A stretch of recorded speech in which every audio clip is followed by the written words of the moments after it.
Listen up, everybody who assumed the game was going to walk into this Kendrick Lamar situation looking clean. Buckle in right now, because the phone call he just placed to Stat Quo is one of the most self-inflicted moves I have ever watched a legend make in real time. And by the end of this, you are going to understand exactly why the excuse he cooked up on the fly is being ripped apart by the timeline he thought nobody would check. This is not a small update. This is not a footnote in the West Coast story. This is the moment the entire mask slips off in front of a live stream audience. And once you see it, you cannot unsee it. The word circulating right now is that after Top Dawg himself picked up the phone and dialed Stat Quo to explain, in full context, why Kendrick Lamar quietly walked away from the game a decade ago. The game did not sit with the answer, did not swallow the answer, did not process the answer. He grabbed his own phone and called Stat Quo right back. And what he said on that call is why we are here today. Because what the game intended as damage control has somehow turned into the most revealing self-inflicted wound of the entire West Coast conversation. And Kendrick Lamar didn't even have to say a single syllable to make it happen. Not a tweet, not a bar, not a livestream cameo. Kendrick Lamar has been off the grid on this issue for 10 straight years. And yet the story is finally moving because of one phone call the game should have never placed. Trust me, you're going to want to sit for this. Because what looks like a peace offering from the game is actually the loudest confession we've heard in years, and I'll tell you exactly why in the next few minutes. Because when you strip the surface politeness off of what the game said, and you line up the dates, and you check the public receipts, and you cross-reference the events he is trying to compare against each other, the entire defense unravels in your hands. It doesn't survive contact with a calendar. It doesn't survive contact with a photograph. It doesn't survive contact with a champagne bottle. And it definitely doesn't survive contact with a Snoop Dogg torch-passing ceremony that the game himself was standing right next to. Let me walk you through where this actually starts, back in 2015, because that is the year the fuse got lit and nobody outside a very small circle understood how deep the damage really went. In 2015, the game released his song 100 with Drake. In 2015, the game shot the music video for 100 with Drake. And in 2015, the game did something that a lot of people in Compton have never fully forgiven. He personally brought Drake to Compton, to Kendrick Lamar's home city, on the same soil Kendrick had spent his entire life turning into sacred ground for a specific generation of West Coast rap. That was the moment. That was the fracture point. And that is the moment Top Dawg finally confirmed, on the record through Stat Quo, was the true reason Kendrick Lamar stepped back and never stepped forward again. Understand what that decision looked like from Kendrick Lamar's side of the fence. Kendrick Lamar had already established, publicly and repeatedly, that Compton was not a backdrop. Compton was his identity. Compton was the entire foundation of his early catalog, from Good Kid, Mad City, to every visual he ever attached to his single. And Kendrick Lamar had also already established, through the Control, verse, and everything that followed, that Drake was not simply another peer. Drake was one of the specific names Kendrick Lamar had drawn a line around. Every serious observer in hip-hop knew that in 2015. The game knew that in 2015. That is not something a veteran of the game's stature can plausibly claim he missed. And yet he walked Drake into Compton, in front of a camera, for a music video that was going to live forever on the internet. That is not a coincidence. That is not a scheduling accident. That is a message. Now here is where the story gets a whole tangled mess. Because the game's rebuttal, delivered secondhand through Stat Quo, is that Kendrick Lamar shouldn't have felt any way about 100 or the Compton shoot, because Kendrick himself later worked with 50 Cent on the show Power, and everybody knows 50 Cent is the game's oldest rival. That's the comparison the game wants to plant in your head. That's the equivalence he wants you to accept. But anybody who's watched this game for a minute knows the math on that comparison falls apart the second you check a calendar. And that's what we're about to do, right now, in the daylight, so nobody can ever pretend they didn't see it. Because the 100 video with Drake in Compton happened in 2015. Kendrick Lamar's appearance on Power alongside 50 Cent didn't happen until 2018.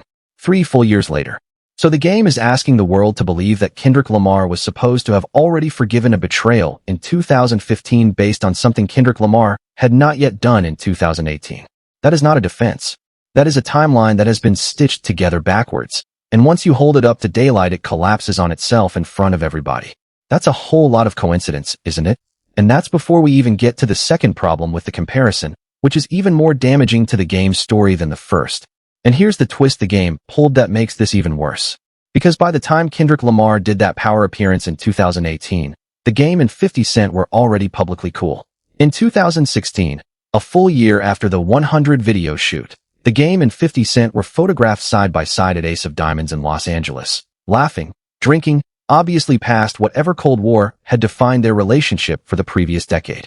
That footage went everywhere. That story ran on the same blogs and news feeds that had spent 10 years documenting their feud. Then in July of 2018, 50 Cent personally sent the Game champagne bottles at the Game's own party in LA. That happened just weeks before Kendrick Lamar's Power cameo aired on July 29th of that same year. So think about what that actually means.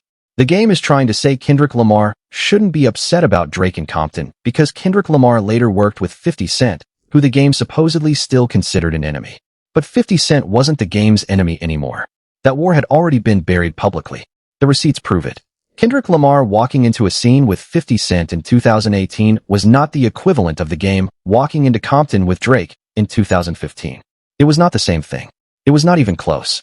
And the fact that the Game is trying to sell that false equivalence to Stat Quo, to Justin, to the audience watching that live stream, is exactly why so many people are looking at this response and seeing not an explanation, but an excuse that got manufactured in the moment. Let me sharpen that comparison down to the bone so nobody can miss it. When Kendrick Lamar walked onto Power in 2018, he walked into a professional acting role on a scripted television series produced by an established hip-hop figure who had already publicly reconciled with the Game 2 years earlier. When the Game walked Drake through Compton in 2015, he walked one of Kendrick Lamar's declared rivals into the most sacred physical geography Kendrick Lamar had built his entire career on, at the exact peak of the underlying tension between the two of them, and put the footage on wax forever. Those two situations are not cousins. They are not neighbors. They are not even in the same family. And to compare them out loud, on a phone call, in 2026, is to fundamentally misunderstand or fundamentally misrepresent what actually happened. There is no third option. I want you to picture this clearly.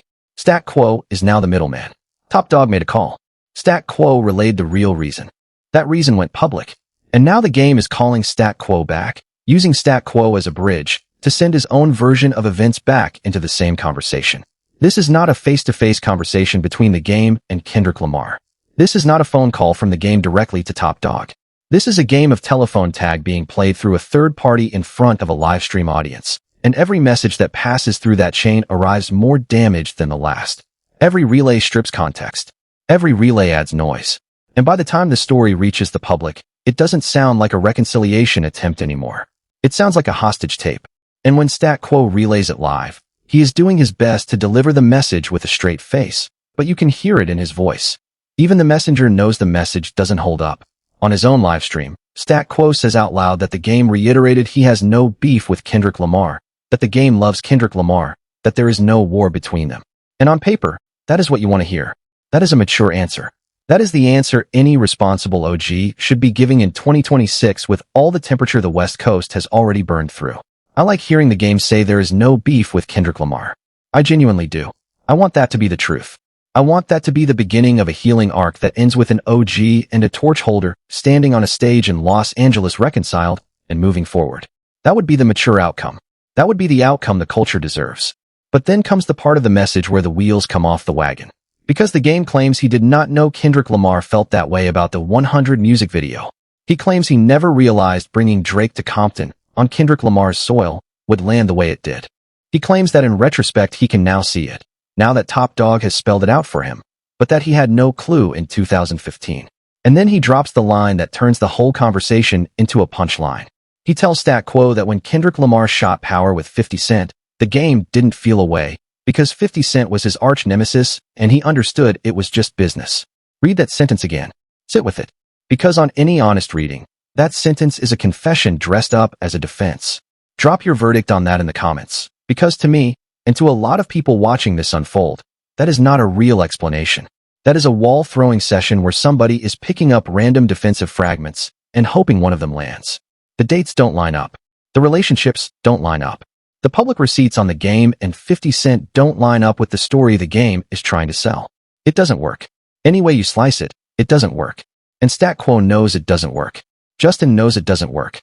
You can watch the live stream and see the exact second the messenger realizes the message he's carrying is going to embarrass the man who sent it. And that, right there, is the moment this whole thing pivots from the Game responds to the Game accidentally confirms everything Top Dawg said. Let me walk you through the second half of the message, because this is where the real damage lives. Stat Quo relays that the game also wanted the public to know that the reason he zipped up the hoodie and covered his face in the JRock music video years ago, an incident that had been quietly circulating as another reason Kendrick Lamar and TD distanced themselves, was because he had been paid $10,000 to wear that specific hoodie. According to the game, the 10 grand explains the whole thing. He got paid to wear the garment. That's it. Case closed. Except that's not what people are actually asking about. Because here is the piece the game is skipping. Nobody is confused about why he wore the hoodie. Everybody understands paid product placement. Everybody understands endorsement money. Everybody understands why a rapper puts on a jacket for a shoot. The question was never, why did you wear it? The question was always, why did you cover your face? Those are two completely separate decisions. Wearing a garment is a business transaction. Covering your face in another artist's music video, at a shoot happening at your own house, with young TD artists who are trying to build their careers, is a message. It is a subtle signal that says I don't want to be publicly associated with this. And that signal, delivered inside a JRock video shot inside the game's own home, is the kind of thing a young Kendrick Lamar and a young TD would have noticed instantly and never forgotten. $10,000 pays for a hoodie appearance. $10,000 does not pay for a hood pulled tight across a face. Nobody on any endorsement contract in the history of the music industry has ever been paid extra to erase their own identity from a music video shot at their own residence with artists from their own coast. That line of defense doesn't exist because that line of defense doesn't make sense. And I would bet everything I own that if a lawyer were reading this alongside me right now, they would draw the same red line across that sentence that I just drew. That is where the jealousy allegation lives. Because I have watched the game do this same subtle thing for over a decade now. There is a version of the game that publicly loves the West Coast and privately puts a lid on any new artist rising past him. There is a version of the game that talks about Kendrick Lamar with respect in interviews and then finds tiny, quiet ways to signal distance when the cameras are somewhere else. And that version of the game has been visible to the people who have been paying close attention the whole time.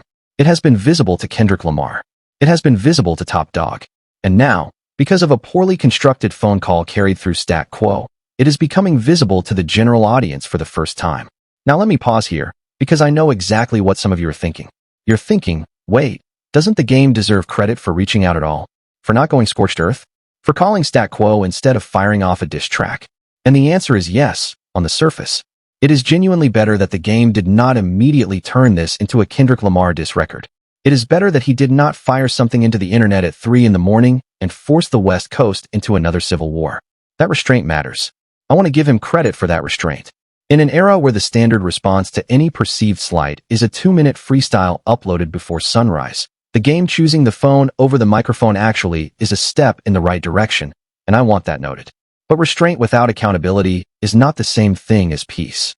Restraint without accountability is just quiet self-preservation.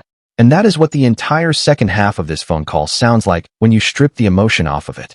It sounds like a man who knows exactly what he did in 2015, exactly why it stung Kendrick Lamar the way it did, and exactly why the distance opened up the way it opened up. And instead of naming it plainly, he is reaching for the nearest available excuse and hoping the audience is too distracted to check the math. The math got checked. And there's another layer to this that is not getting enough attention. Because Stat Quo, on that same live stream, drops another bomb without necessarily realizing how loud that bomb is going to sound. Stat Quo tells the audience that the game essentially said that when people talk about the modern list of great rappers, Kendrick Lamar's name is on it, and the game's is not. And the game's response to that omission was to point at his own history of going up against Jay-Z, against 50 Cent, against every heavyweight of his era, as evidence that he belongs in the conversation too. And listen, I understand the impulse. I understand the pain of watching your generation get skipped over in the ranking conversations. But the second the game reached for that comparison on a phone call about Kendrick Lamar, he confirmed the exact thing everyone has been quietly saying about him for years. He is measuring himself against Kendrick Lamar. He is comparing legacies. He is bothered by the ranking. And that is not the posture of a man who feels neutral. That is the posture of a man who feels overlooked. That's the whole tangle right there. That is the emotional engine driving the entire response. It isn't Drake. It isn't 50 Cent. It isn't Power. It isn't the JRock hoodie. It's the ranking. It's the list. It's the torch Snoop Dogg passed to Kendrick Lamar on that stage while the game was standing right there watching it happen. And anybody who saw that clip in real time knows exactly what the game's face looked like in that moment. That is the wound. That is the origin of every subtle jab, every quiet distance, every face-covering hoodie. and every Drake and Compton music video that has followed. And here is the receipt that ties all of this together. Kendrick Lamar has never publicly attacked the game. Not once. Not on a diss track. Not on a live stream. Not on a magazine cover. Not in a single interview. Kendrick Lamar chose the highest form of West Coast punishment available, silence. He simply removed the game from his life and kept moving. No public fight. No back and forth. No press cycle. Just distance. And it is that silence, more than any diss record, that is now forcing the game to work the phones at this scale. Because you cannot fight a silence. You can only reveal yourself trying to explain it. That is what the game is doing right now. That is precisely what this Stat Quo phone call is. It is a man wrestling with a silence he cannot break through, throwing every available explanation at the wall in the hope that something sticks. And each explanation he throws only reveals a little more of the interior he has been guarding for a decade. Every phone call peels the paint back another inch. Every excuse thins the story out another degree. And the audience, watching in real time, is quietly filling in the blank with the one word the game refuses to say out loud, which is jealousy. Now let me pull back and ask you the honest question. If the game truly did not know that bringing Drake to Compton would upset Kendrick Lamar in 2015, a moment when the entire hip-hop world already understood that Kendrick Lamar and Drake were on divergent trajectories, when the coded shots between them had already been thrown, when the control verse had already reshaped the entire generation. How does that ignorance make sense? Because the game is not a rookie. The game is one of the sharpest political operators the West Coast has produced. He knows exactly how symbolic geography works. He knows exactly what it means to walk another artist on a sacred ground. He has been in this game long enough to understand the message that decision would send. So the claim that he simply did not realize is not credible. It is not internally consistent with everything else we know about the game's intelligence and street awareness. That's why so many people are landing on the same conclusion tonight. That the game does feel guilty about the 100 shoot in retrospect. That the game does understand exactly why Kendrick Lamar walked away. That the game does know he crossed a line by putting Drake and Kendrick Lamar on the same album with Documentary 2. And that the game is now trying to walk that guilt back through a phone call with Stat Quo instead of admitting it directly. Because admitting it directly would require him to publicly acknowledge that Kendrick Lamar was justified in cutting him off. And that acknowledgement would fundamentally rearrange the pecking order in his own head. And that, right there, is why this phone call has become a story much bigger than anybody expected. Because it is not a story about 100 anymore. It is not a story about Drake anymore. It is not even a story about the JRock hoodie anymore. It is a story about a legend of the West Coast wrestling in public with a truth he cannot fully speak, using a mutual friend as a translator, while the entire audience watches him try to find a version of events that lets him keep the crown he already lost. And here is where the Snoop Dogg moment matters more than anybody wants to admit. Because when Snoop Dogg passed the West Coast torch to Kendrick Lamar on that stage, the game was physically in the room. The game was on that stage. And if you rewatch that footage carefully, you can see the game try to step in, try to butt into the ceremony, try to insert himself into a moment that was not built for him. That was not a small thing. That was not just awkward stage blocking. That was a public passing of an inheritance, and everybody in that room knew the game was standing on the wrong side of history in that instant. Kendrick Lamar received the torch with grace. The game received nothing. And that is the moment I keep coming back to when I try to understand the entire arc of what the game has been signaling about Kendrick Lamar ever since. Because after that torch pass, everything shifted. Not just for Kendrick Lamar, but for the game. Every collaboration decision started to look different. Every mention of Kendrick Lamar in interviews started to carry a different weight.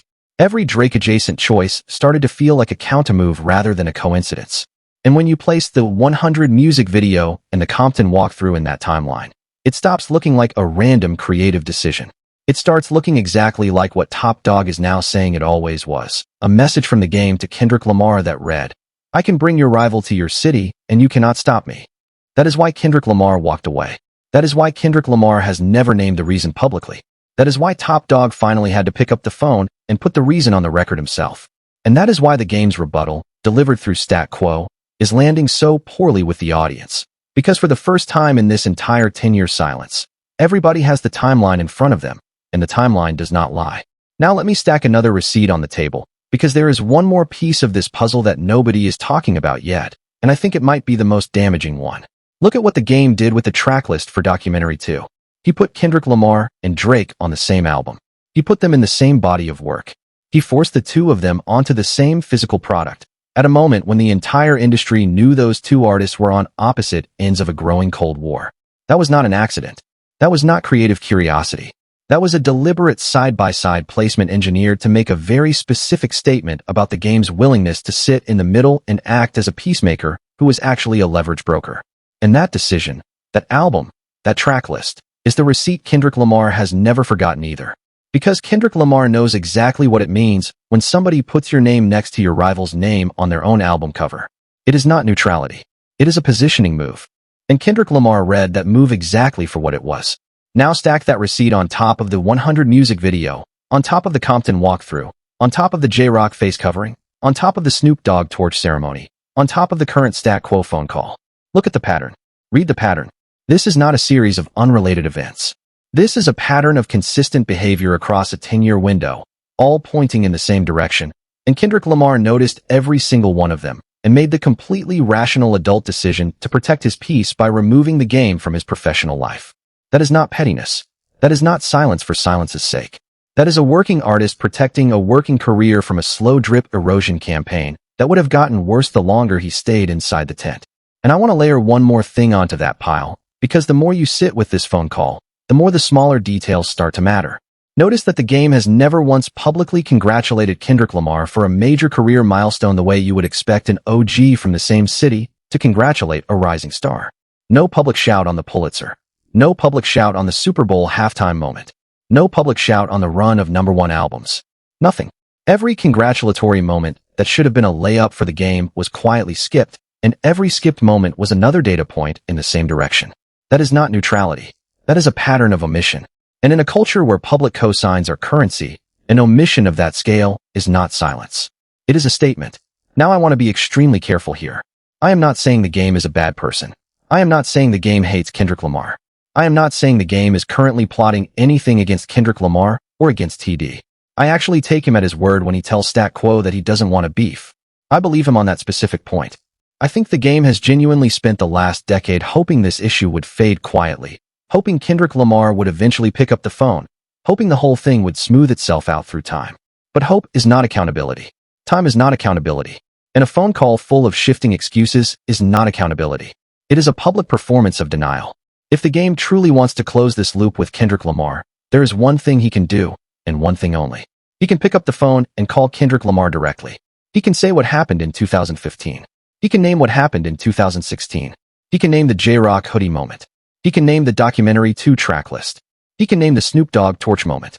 And he can say, out loud, in his own voice, that he understands why Kendrick Lamar walked away, and that he takes full responsibility for the decisions that made Kendrick Lamar walk away. That is what closes this chapter. That is the only thing that closes this chapter. Anything less than that is a Stat Quo phone call, and we have all just watched exactly how well those go. Now, the other detail I want to hit before we close this out is the timing of the whole thing, because the timing is telling on itself.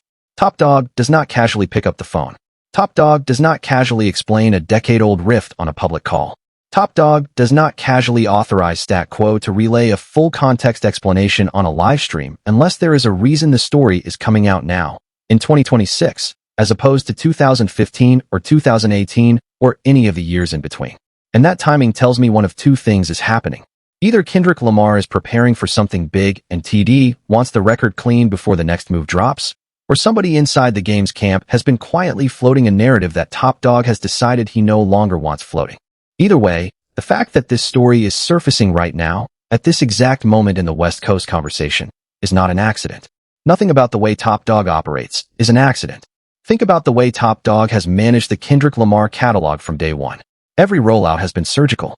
Every silence has been strategic. Every leak has been placed exactly where it needed to be placed to accomplish exactly the effect it needed to accomplish. And now, in 2026, Top Dawg has decided that the true reason for the distance between Kendrick Lamar and the game belongs in the public record. That decision was not made on a whim. That decision was made because the strategic conditions were finally right, because the audience was finally ready to hear it, and because whatever comes next in Kendrick Lamar's arc requires this piece of the historical narrative to be cleaned up first. Read that between the lines and tell me what you think is coming. Because I have my guesses, and none of them are small. And the game responding within hours, calling Stat Quo, trying to control the narrative in real time, only confirms that the timing is meaningful. Because a man who felt genuinely uninvolved would have let the story pass. A man who felt personally exposed would have done exactly what the game did, grab the phone, work the middleman, try to plant a counter story before the first story hardened into common knowledge. That's the tell. That's always been the tell.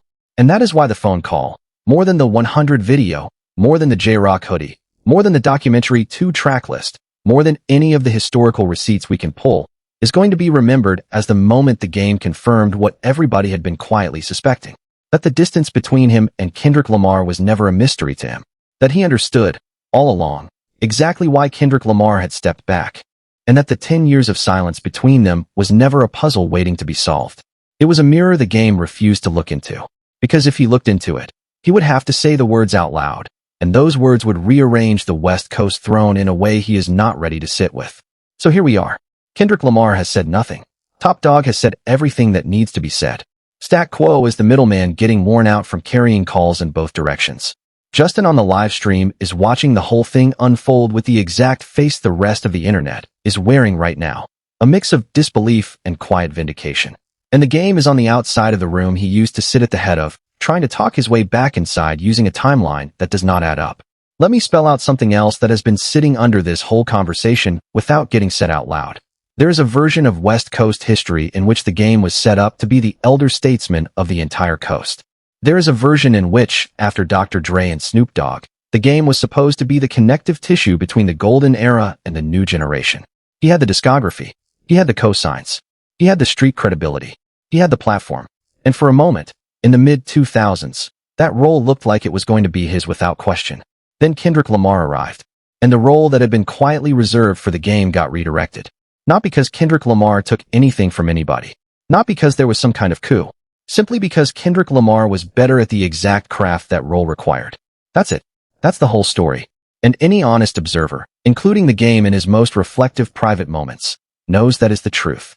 But truth is a hard thing to hold when it costs you a crown you had already fitted for yourself. And that is why every subtle move the game has made in the direction of Kendrick Lamar over the last decade has carried the same emotional signature. Not hatred. Not warfare. Just the small, quiet ache of a man who was almost the king and had to watch the ceremony pass him by. That ache is real. That ache is human. And I will not sit here and pretend I don't have empathy for it. I do. But empathy for the ache does not require me to accept a phone call excuse that doesn't survive contact with a calendar. Those are two different things.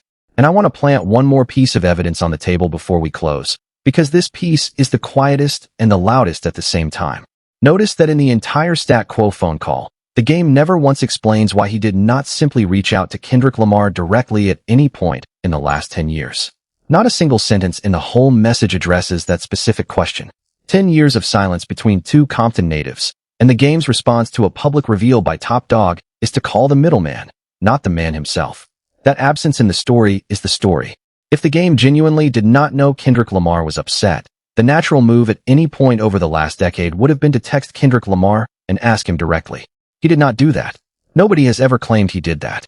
And that gap in behavior is the one detail nobody in his camp can spin, because spinning it requires them to explain a silence the game himself created. Drop your verdict in the comments, because I need to hear from you. Do you believe the game genuinely did not know that 100 would upset Kendrick Lamar? Do you believe the $10,000 hoodie explanation?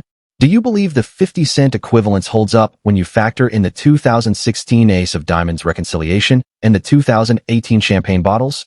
Or do you believe, like a lot of us are starting to believe, that this whole phone call is a legend trying to protect a legacy he can feel slipping through his fingers in real time?